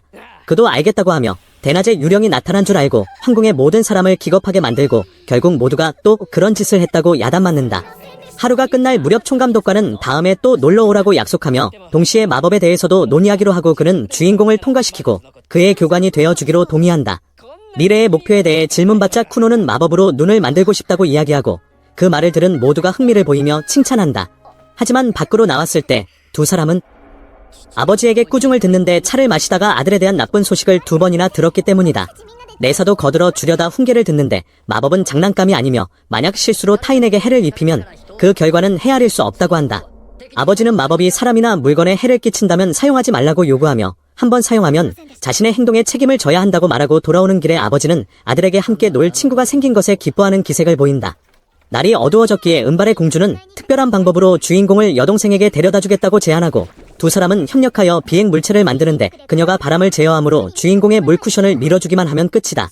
그는 다른 사람들이 관계를 오해할까봐 걱정하지만 누나는 결혼 상대가 없으니 무서울 게 없다고 말하고 그렇게 그들은 함께 고속으로 날아간다. 아버지가 방금 당부한 말은 까맣게 잊은 채 그들은 미리카의 저택 아래로 떨어지고 발각되는데 아버지는 위험한 짓을 하지 말라고 경고하는 게 벌써 3번째다. 위층에 있던 금발의 미리카는 약혼자가 식사하러 가자고 하여 예쁜 옷을 준비하고 주인공이 이 색을 좋아할지 궁금해한다. 약혼자인 남주인공을 기다리는 밀리카는 지금 매우 초조해하고 있는데 이 모습이 하녀에게는 꽤나 흥미로워 보여 도대체 남자가 어떤 사람인지 궁금해한다. 쿠논이 도착했다는 소식을 듣자마자 금발의 공주는 짐짓 침착한 척했으나 불과 2초 만에 참지 못하고 달려나가 남편을 맞이했고 남주인공은 여느 때처럼 공주의 아름다움을 칭찬하며 오늘은 첫 데이트인 만큼 신사다운 면모를 갖추고 유명한 레스토랑으로 향했다. 식사 내내 쿠논이 내뱉는 모든 말에는 칭찬이 따라붙었고 밀리카의 시녀조차 그 예의 바른 태도가 진정한 신사답다며 공주가 그에게 푹 빠진 이유를 납득했으며 청년은 오늘 아침 레사의 안내로 흙의 탑을 견학하고 궁정 마법사들과 어울렸던 이야기를 꺼냈다. 그는 총감독관을 마력이 엄청난 블루치즈라고 불렀고 일단 합격 판정을 받았지만 마법 강사가 누가 될지는 며칠 더 기다려야 알 수 있다고 했는데 쿠논의 수다 본능이 발동하여 사람들은 도대체 저 많은 말이 어디서 나오는지 이해할 수 없었지만 시녀는 좀 어린애 같아도 공주를 기쁘게 해주니 괜찮다고 생각했다. 남주인공은 밀리카에게 지금은 가끔 식사하지만 결혼하면 매일 오늘처럼 즐거울 것이라고 달콤한 말을 속삭였고 이 말을 들은 세 사람은 부끄러워했지만 밀리카는 당연히 행복해서 활짝 웃었고 돌아와서는 침대 위에서 뒹굴 정도로 기뻐했다. 며칠 뒤 방에서 작업 중이던 쿠노는 이코의 부름을 받고 나갔는데 그녀는 빨래를 쉽게 하기 위해 세정 성질을 가진 물 구체를 만들어 달라고 요청했고 남주인공은 하녀가 주인을 부려먹는 건 처음 봤다고 생각했다. 이코는 방에만 있지 말고 나가서 일광욕이라도 하라고 권했고 청년이 여자들은 키 큰 남자를 좋아하냐고 묻자 그녀는 그렇다고 답했지만 자신은 키와 상관없이 도련님처럼 잘생기고 돈 많으면 된다고 말했다. 그 말을 들은 쿠노는 자신도 이코를 좋아한다고 말하려다 멈췄는데 이 말은 밀리카에게만 할 수 있는 말이라 생각했기 때문이고 이코는 공주가 도련님의 사랑을 독차지하는 것에 질투를 느꼈다. 잠시 일광욕을 하던 그는 편지가 왔는지 물었지만 아직 오지 않았다는 것을 알게 되었고 아마 흑의 탑에서도 누가 그를 가르칠지 결정하지 못한 모양이었다. 한편 빅터는 총감독관의 명령을 전달하기 위해 르웬 선배를 찾아갔는데 백발의 총감독관은 이곳에 오고 싶지 않아 억지로 임무를 수행하려 했고 르웬은 잠에서 깨어나 다음에 또 귀중한 수면을 방해하면 가만두지 않겠다고 위협했다. 빅터는 그 노인이 자신을 부른 것에 의아해했지만 곧바로 쿠논에게 가정교사가 파견될 것이라는 소식이 전해졌고 쿠논이 이 사실을 누나에게 자랑하자 이코의 눈이 번쩍였는데 그가 바로 어머니와 형이 언급했던 인물이었기 때문이다. 절세미남이라는 소문이 자자한 마법사라는 말에 하녀는 몹시 흥분하여 그를 맞이하기 위해 즉시 새 유니폼을 달라고 요구했고 화장도 해야 한다고 난리였으며 쿠논이 몇 마디 놀렸지만 무시당했다. 다음 날 레사가 여동생을 방문했는데 그들의 관계는 다른 형제자매들에 비해 꽤 좋은 편이었고 궁정 마법사는 왕족에 직접 명령 없이는 이동할 수 없기에 그녀는 남주인공을 만나기 위해 여동생의 호위역을 자처하여 따라온 것이었다. 백발의 레사는 쿠논을 가르치고 싶어 했지만 르웬에게 뺏겨버렸고 이때 다른 두 언니가 길을 막아서며 밀리카가 재능 있는 약혼자를 둔 것에 대해 비꼬았지만 레사가 나서서 밀리카의 일은 두 사람과 상관없다고 옹호했다. 두 언니는 분하지만 어쩔 수 없이 자리를 띄며 레사에게 기사들에게 3번이나 꾸중을 들었다고 너무 우쭐대지 말라고 비아냥거렸고 남주인공의 집에서는 그가 궁금해하는 것보다 이코가 그 남자에 대해 10배는 더 궁금해하고 있었다. 마침내 마차가 도착하고 남주인공은 아직 자신의 스승이 될 사람이 마차에 타고 있다는 사실을 모른 채 달콤한 말로 구애를 시작했는데 르웬 역시 저 꼬맹이가 어떤 녀석인지 궁금해하며 위험 있게 걸어 나오자 쿠노는 즉시 말을 멈췄고 그에게서 뿜어져 나오는 엄청난 마력을 느꼈다. 뒤에 있던 이코는 너무 좋아서 어쩔 줄 몰랐지만 주인의 체면을 위해 애써 침 착함을 유지했고 상대방의 마력이 너무 짙어서 쿠노는 마치 꿀 같다고 생각했으며 총감독관인 블루치즈의 마력과는 확실히 달랐기에 아마도 이 사람이 최강의 궁정 마법사일 것이라 확신하고 더욱 그를 스승으로 모시고 싶어 했다. 그는 작업을 멈추고 자신을 소개하며 르웬을 꿀 선생님이라고 불러 웃음을 자아냈지만 흑발의 마법사는 농담을 좋아하지 않아 르웬님이라고 부르라 했고 자신은 어린애를 싫어하며 아직 정식으로 강사가 되기로 수락한 것은 아니라고 말했다. 단지 그 노인이 남주인공이 아주 흥미롭다고 해서 왔을 뿐이라며 지난번에 다리오 대장도 공주와 르웬님의 호위로 왔다고 소개했고 하루에 쿠논을 3번이나 만나는 것에 익숙해진 그는 공주가 이유를 묻자 자신이 마치 뱀에게 노려진 개구리 같다고 비유하여 대장을 할 말 없게 만들었다. 르웬은 남주인공을 이상한 꼬맹이라고 평가했고 꿀 선생님이 잘생겼냐는 질문에 하녀는 아주 잘생겼다고 답해 보이지 않는 쿠논은 조금 아쉬워하며 궁금해했다. 모두 자리에 앉아 대화를 나누는데 바로 옆에 선생님이 있음에도 쿠논이 공주에게 작업을 걸자 흑발의 마법사는 불쾌해하며 책상을 치고 당장 그만두고 마법 이야기나 하라고 요구했고 그는 아이 괴롭히기를 좋아하는지 음흉한 미소를 지었지만 흥미로워 보여 병사는 어이없어했다. 쿠논은 강사에게 자신의 능력과 이해도를 보여주며 마법은 마법진에서 방출되는 것이고 사용자의 마력으로 그려진다고 설명했고 몇 중 마법진을 쓸 수 있냐는 질문에 약 31중주 정도이며 32중주까지 가능하지만 가끔 실패한다고 답했다. 이 말을 들은 르웬은 매우 놀랐지만 자신은 50중주까지 쓸 수 있다고 했고 쿠논은 어떻게 그게 가능하냐며 충격을 받았지만 르웬은 20중주 넘기도 힘든데 어떻게 했냐고 되물었고 청년은 웃으며 스스로 문자를 겹쳐서 배웠다고 답해 르웬은 그가 정말 다듬어지지 않은 보석임을 속으로 인정했다. 빅터와 레사가 왜 그렇게 그를 가르치고 싶어 했는지 이해가 갔고 그들이 쿠논을 칭찬했던 이유를 알게 된 흑발의 마법사는 그의 실력을 시험해 보기로 결정했다.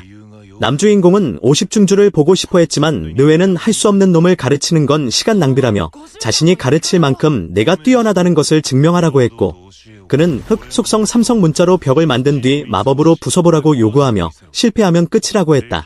그는 사람들이 칭찬하던 물 침대를 먼저 보여달라고 요구했고 쿠논은 스승으로 모시기 위해 따를 수밖에 없었는데 매일 마법 연구로 지쳐 바닥에서 자던 르웬은 그 부드러움에 매료되어 눕자마자 코를 골며 잠들어 버렸다.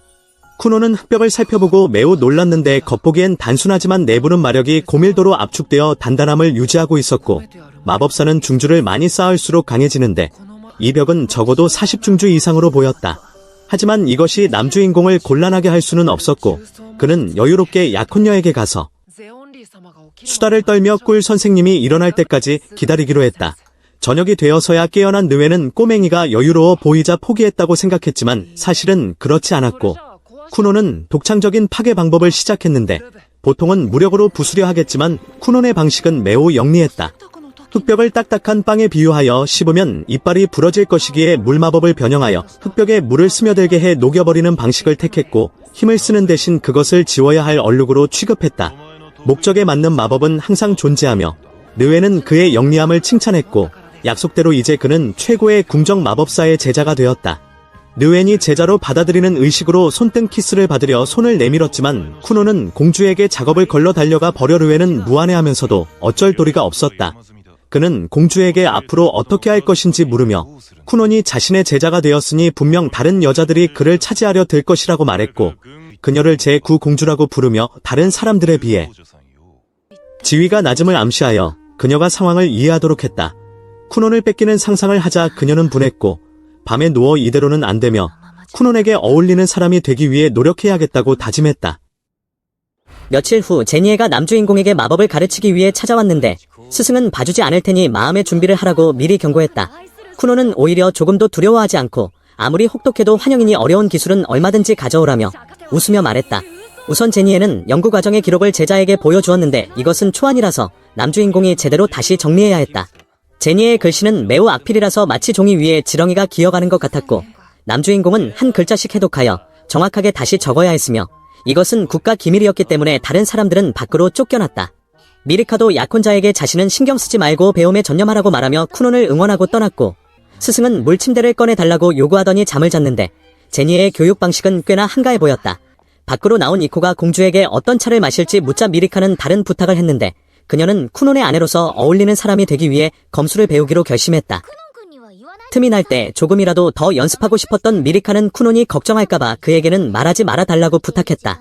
그렇게 공주는 다리오와 목검으로 대련을 시작했지만 아직 실력이 미숙하여 계속해서 무기를 놓치고 날려보냈지만 그녀는 굳은 결심을 잃지 않았는데 그래야만 남주인공 곁에 어울리는 사람이 되어 그에게 너무 뒤처지지 않을 수 있기 때문이었다. 몇 시간 후 잠에서 깬 쿠논의 스승은 어디까지 했는지 물었고 절반 정도 했다는 말을 듣자 제니에는 왜 이렇게 느리냐며 투덜거렸는데 남주인공은 글씨가 지렁이 기어가는 것처럼 엉망인데 누가 해독할 수 있겠냐며 불평했다. 추가 수당을 받을 수 있는지 물었지만 없다는 대답을 들었고 제니에는 정보와 지식은 다르다며 책에서 배울 수 있는 것은 단순한 정보일 뿐이지만 지식은 스스로 머리를 짜내어 해독해야 하는 것이라고 설명했다. 제자가 직접 기록을 정리하는 과정에서 많은 지식을 얻게 될 것이며 그 지식은 훗날 그의 힘이 될 것이라는 말이었다. 처음에는 힘든 훈련일 줄 알았는데 기록만 하는 것이라 생각했지만 제니의 설명을 들은 쿠노는 매우 흥분하여 훨씬 더 적극적으로 기록하기 시작했다. 저녁이 되자 다른 사람들은 황궁으로 돌아갔고 제니에는 남주인공에게 다음 만남 때까지 저 모든 서류를 다 기록해 오라고 지시했다. 그리고 다음에는 수많은 서류가 있는 스승의 검은 탑에서 만나기로 했고 쿠노는 이에 동의했는데 스승과 약속을 잡자마자 쿠노는 아내인 미리카에게 작업을 걸며 앞으로 더 자주 만날 수 있게 되어 기쁘다고 말했다. 며칠 후 남주인공 쿠노는 사람들을 만나기 위해 검은 탑에 도착했고 그곳의 학생들은 남주인공을 보자 몰려들었는데 리샤는 쿠논의 키가 좀 큰 것을 보고 이제 10살이 되었음을 알게 되었다. 몇몇 사람이 대련을 제안했지만 제지당했고 쿠논이 리샤와 실험을 하기로 약속했기 때문인데 쿠논이 천년에 한 번 나올 법한 천재라 다들 서로 차지하려고 다퉜다. 사람들이 다투고 있을 때 제니에가 다가와 남주인공은 나 때문에 온 것이라고 말하며 그를 데려가 버려 다른 사람들의 질투를 샀다. 리샤는 동생이 마굴로 끌려간다는 것을 깨닫고 막으려 했지만 귀찮아진 제니에는 남주인공에게 물침대를 만들어 모두를 재우라고 시켰다. 소년의 침대가 정말 그런 능력이 있는지 의아했지만 왜 제니의 방을 마굴이라 부르는지 알 수 있었는데 안에는 수많은 희귀 마법 서적들이 펼쳐져 있어 남주인공은 매우 흥분했다. 제니에는 그런 모습을 보고 마음껏 배우라고 했고 오늘의 수업 주제는 마법사들이 일상에서 사용하는 마도구에 관한 것이었다. 예를 들어 조명은 불속성 마도구인데 편리하기 때문에 마도구 제작으로 생계를 유지하는 마기사들도 많았으며 남주인공은 이곳에서 살고 싶다는 뜻을 내비쳤다. 제니에는 어차피 자신이 가진 모든 것을 줄 것이니 그럴 필요 없다고 말했다. 지난번 궁금해했던 그림도 꺼내왔는데 그것은 요리용 마도구였고 완성된다면 직접 요리하는 것이 훨씬 수월해질 것이며 스승은 지금도 음식을 데우는데 이 마도구를 사용하고 있었다. 땅이 법은 조형에는 좋지만 미세한 부분은 만들기 어려워 쿠논에게 부탁하려 했고 조만간 그의 도움이 필요할 테니 지금 바로 시작하자고 했다. 바로 그때 총감독이 남주인공을 만나기 위해 달려왔는데 그는 이전에 쿠논과 점심을 먹으며 마법에 대해 토론하기로 약속했었기 때문에 매우 들떠 있었다. 쿠논과의 마법 토론이 너무나 흥미로워 오늘도 이어가고 싶어 했지만 그가 데려가려 하자 제니에는 남주인공에게 물 침대를 꺼내 그마저 재워버리라고 시켰다. 제니에는 작고 부드러운 부품 제작에 대해 계속 이야기하며 내부의 정교한 부분은 쿠논의 물을 사용하는 것이 매우 적합하다고 설명했다. 점심시간이 되어 모든 왕실 마법사들이 모였는데 몇몇은 쿠논에게 까다로운 스승인 제니에를 떠나고 싶다면 강사를 바꿔주겠다고 제안했다. 하지만 그 말을 들은 쿠논은 스승님이 부려먹긴 해도 전반적으로 아주 좋은 분이라며 웃으며 답했고 이를 들은 사람들은 모두 경멸 어린 눈빛을 보냈다. 흑발의 제니에는 그 모습을 보고 제발 입 좀 다물라고 했으며 미리카는 귀족 중학교 입학식에 참석하느라 오늘 그 자리에 없었다. 남주인공은 이미 졸업시험을 마쳤기에 더 이상 학교에 다닐 필요가 없었는데 총감독은 우수한 인재들이 대부분 거쳐가는 마법사 양성학교에 대해 이야기했다. 입학하려면 12세 이상이어야 하는데 쿠노는 아직 2년이 더 있어야 했기 때문에 당분간은 제니의 스승과 계속 공부하기로 했다. 그렇게 시간은 흘러 최고의 마법사를 따라 배운 지 2년이 지났고 오늘 두 사제는 3명의 관객이 지켜보는 가운데 대련을 하기로 했다. 남주인공은 방어를 위해 수많은 물의 구체를 만들어냈고 스승은 땅 속성으로 공격해왔는데 쿠노는 즉시 55중주를 발동하여 파도를 일으켜 모든 공격을 막아냈다. 이 간단한 테스트만으로도 남주인공의 실력을 보여주기에 충분했는데 짧은 시간 안에 수많은 마법 단계를 뛰어넘어 마치 제니에와 대등해진 느낌이었다. 스승은 제자가 자신만큼 해내는 것을 보고 매우 만족해했으며 그 기간 동안 그들은 빵을 굽는 마도구도 발명했다. 미리카는 빵을 먹어보고 아주 맛있다고 칭찬했고 이 마도구는 꽤나 호평을 받은 듯했는데 덕분에 아이디어를 팔아 막대한 돈을 벌어들였다. 제니에와 쿠논의 합작 아이디어였지만 쿠논은 한 푼도 받지 못하고 제니에가 돈을 독차지했는데 스승은 지식이 곧 보수이며 내가 배운 실험들이 돈보다 더 값지다고 말했다. 듣다 보니 꽤 그럴듯한 말이라 제니에는 참 영악한 스승이었고 이때 미리카는 그들이 함께 개발한 물건들에 대해 물었다. 쿠노는 7가지 물건과 5편의 논문이 있다고 답했는데 아직 연구할 것이 남았지만 이번에는 제니에가 혼자 하겠다고 선언했다. 그 이유는 쿠논이 이제 12살이 되었으니 마법 학교에 입학하는 것이 더 좋을 것이기 때문이었는데 쿠논은 그곳에 가지 않아도 스승님에게 배울 수 있다며 거절했다. 남주인공은 오직 스승에게 배우고 싶어 했고 기꺼이 기록을 정리하며 심부름을 하겠다고 나서는 정 많은 소년이었지만 스승은 기록 정리가 다 끝났고 설계도도 완성되어 더 이상 가르칠 게 없다고 했다. 제니에는 땅 속성 전문이고 남주인공은 물 속성이라 물을 효율적으로 사용하는 법을 가르쳐 줄 수 없었다. 천재인 그의 잠재력을 완전히 끌어내기 위해서는 물 속성 스승이 필요하다며 제니에는 쿠논의 의욕을 북돋우기 위해 마법 학교에는 강력한 물 속성 마법사들이 있을 것이라고 말했다. 세상은 넓으니 어쩌면 4성급 마법사에게 배울 수도 있을 것이라고 했고 미리카는 떨어지기 싫었지만 약혼자가 훗날 위대한 마법사가 되기를 바라며 그를 지지했다. 자신 또한 남주인공에게 부끄럽지 않은 여자가 되겠다고 말했고 그 말을 들은 쿠노는 용기를 내어 입학에 동의했다. 돌아가기 전 스승은 남주인공에게 잊은 것이 없는지 물었고 쿠노는 짐이나 옷이냐고 되물었지만 제니에는 쿠논의 가장 큰 소망인 눈을 만드는 것에 대해 다시 상기시켜 주었다. 지난 2년 동안 연구에 몰두하느라 그 소망을 잊고 있었던 듯했는데 남주인공은 즉시 책상에 앉아 시력을 되찾는 데 도움이 될 관련 마법들을 정리했다. 그 시각마차 안에서 미리카는 남편과 헤어질 생각에 펑펑 울고 있었는데 지난 2년 동안 남주인공은 꾸준히 명성을 쌓고 마법 실력을 키워왔다. 만약 그가 마법으로 시력을 되찾는다면 역사에 길이 남을 일이겠지만 그렇게 되면 별다른 특징이 없는 공주와 쿠논의 격차는 더욱 벌어질 것이었다. 공주는 두 사람에게 이런 마음을 털어놓으며 쿠논이 영원히 앞을 보지 못해 자신의 곁에만 있기를 바라는 것이 이기적인지 물었다. 제니에는 그것이 너무나 이기적이라고 말하려다 발길질을 당했다. 미리카의 스승인 다리오는 지난 2년간 그녀가 흘린 땀방울이 헛되지 않을 것이라며 공주를 격려했고 걱정하지 말라고 위로했다. 두 스승은 서로 누구의 공이 더 큰지 따지기도 했는데 제니에는 자신의 수제자인 쿠논을 매우 자랑스러워하며 그 녀석이 머지않아 새로운 눈을 만들어낼 것이라고 확신했다. 어쨌든 그는 자신의 직속 제자였기 때문인데 한편 남주인공은 물 속성 마법을 사용하여 만물을 비추는 거울을 계속해서 만들어냈다. 스승에게 배운 지식을 바탕으로 여러 샘플을 만들었지만 어떤 것도 내로 이미지를 전달하지 못했고 거듭된 실패에 남주인공은 좌절했다. 머리가 복잡해진 그는 그날 밤 형의 방을 찾아가 사우나를 하러 가자고 했고 형은 매우 기뻐하며 부모님까지 모셔와 온 가족이 쿠논이 만든 사우나실에 앉아 피로를 풀었는데 덕분에 남주인공도 마음의 안정을 찾았다. 며칠 후 쿠논은 사람들의 조언을 구하기 위해 검은 탑으로 갔고 그들의 얼굴과 표정을 보고 싶다는 간절한 마음으로 다시 노력했다. 남주인공은 포기하지 않고 계속 시도했으며 이번에는 거울에 의식을 불어넣은 뒤 물의 구체로 감사 감각을 느끼는 방식을 시도했다. 눈을 떴을 때 기적이 일어났고 선명한 이미지가 남주인공의 머릿속으로 직접 전송되었다. 주변 풍경을 보게 된 그는 충격으로 말을 잇지 못했고 드디어 오랜 소원을 이루었다는 사실에 눈물을 흘렸다. 하지만 거울을 여다보던 남주인공은 무언가를 발견했는데 어찌된 영문인지 쿠노는 거대한 개 한 마리를 소환해낸 상태였다. 에피소드 7. 쿠노는 인공 눈을 만드는데 성공하지만 그 눈은 기한 환각을 일으키는데 거대한 개를 보고도 남주인공은 지극히 침착한 태도를 보인다. 아마도 개가 전혀 움직이지 않아서일 텐데 쿠노는 침착하게 물거울을 만들어 자신이 어떻게 생겼는지 항상 보고 싶어 했기에 꼼꼼히 살펴보니 꽤 젊어 보이고 수염이나 주름도 전혀 없었다. 쿠노는 개에게 도대체 정체가 뭐냐고, 혹시 자신이 실수로 소환한 건 아니냐고 물었지만 손이 그대로 통과해버렸고 거대한 개는 미동도 하지 않았다. 바로 그때 이코가 뛰어들어와 주인공을 깜짝 놀라게 했는데 이코는 개를 볼 수 없었기에 주인이 허공을 더듬는 것을 보고 이상해졌다고 생각했다. 쿠노는 이때 처음으로 하녀를 볼 수 있었는데 이코를 한참 바라보더니 꽤 예쁘고 머릿결도 아름다우며 메이드 복장도 매우 단정하다고 평가했다. 이 말을 듣고 이코는 도련님이 자신을 볼 수 있다는 것을 깨닫고 매우 기뻐하며 즉시 껴안고 드디어 해냈다고 축하해 주었고 주인 부부에게 알려 오늘 밤 성대한 식사를 하겠다고 했다. 하지만 쿠노는 이코에게 뿔이 하나 있는 것을 보고 현실의 모든 사람에게 뿔이 있는 건가 의아해했고 동시에 그 거대한 개에 대해서도 여전히 궁금해하며 이코에게 뿔에 대해 물었다.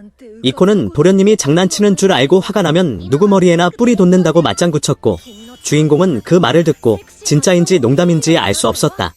쿠노는 밖으로 나가 주변 풍경을 감상했는데 일반인의 시각으로는 매우 아름다웠지만 주인공의 눈에는 암울한 풍경으로 비쳤고 빛은 어둠이 되고 태양은 검게 변했으며 식물들도 시들해 보여 풍경이 전혀 아름답지 않았다. 쿠노는 이코에게 자신의 등 뒤에 뭐가 보이지 않느냐고 물었고 이코는 무서운 이야기를 하려는 줄 알고 흥미로워했는데 그가 가는 곳마다 거대한 개가 따라다녔지만 이코가 그것을 보지 못하자 쿠노는 자신의 실험에 문제가 있음을 깨달았다. 눈을 만드는 실험은 성공했지만 부작용으로 이런 환각이 생긴 것 같았고 쿠노는 들어가서 어머니와 형에게 자신이 볼 수 있게 되었다고 알리자 두 사람은 눈물을 흘렸다. 하지만 쿠노의 눈에 비친 어머니와 형의 모습은 매우 기이했는데 어머니는 눈동자 색이 두 개였고 형은 검은 날개가 돋아있어 마치 타락천사처럼 보였다. 쿠노는 어머니가 마치 이야기 속 여주인공처럼 멋지다고 어색하게 칭찬했는데 어머니는 공주에 비유한 줄 알았지만 사실 그는 어머니가 싸움 전문 전사처럼 보인다는 뜻이었다.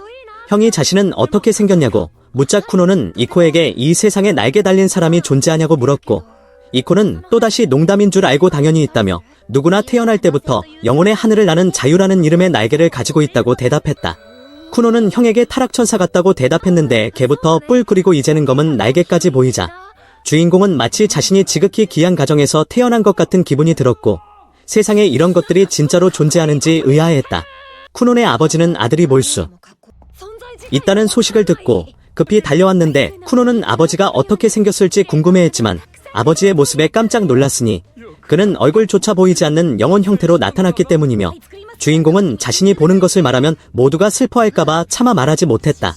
한편 흙의 탑에서 쿠노의 스승인 제올리는 마법을 연구하고 있었는데 후배가 들어와서 방이 왜 이렇게 깨끗하냐며 놀라자 제올리는 펜을 집어던졌고 다행히 빅터가 잡았다.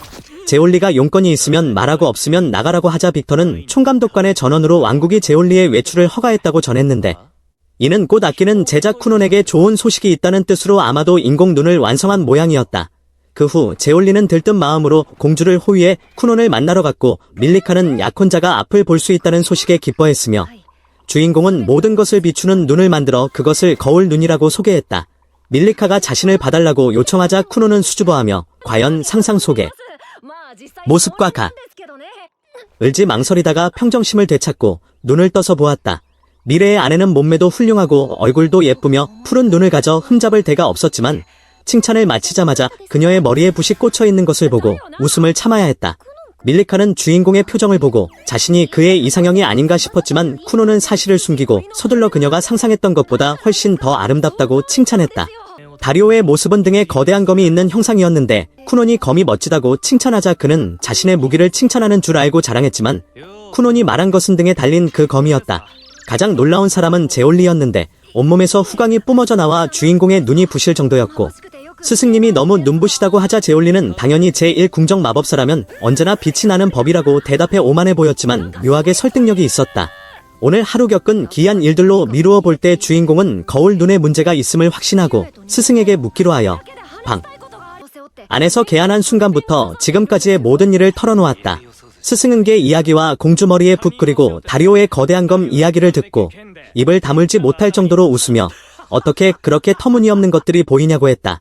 제올리가 자신이 진짜 빛나냐고 되묻자 쿠노는 눈을 가리며 진짜라고 대답했고 스승은 다시 한번 의기양양하게 웃으며 자신이 인류 최강인이 빛나는 게 당연하고 태양보다 조금 덜 밝을 뿐이라고 자화자찬했다.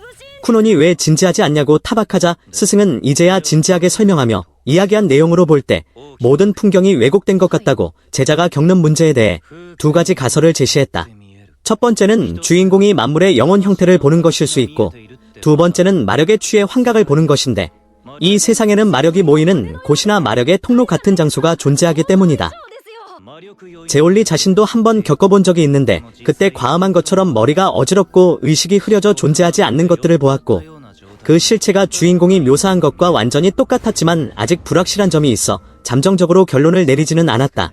쿠논이 실망하여 거울 눈이 실패작이냐고 묻자 스승은 제자가 슬퍼할까봐 이를 부인하며 사랑하는 제자의 심혈을 기울인 작품이라고 했다. 또한 자연계에는 육안으로 볼 수 없는 것들이 존재하므로 무엇이 정답인지 알 수 없는데 동물마다 눈의 구조가 다르듯이 쿠논의 눈도 그럴 수 있으며 주인공은 지금 신비한 것들을 보고 있는 것일 수도 있다.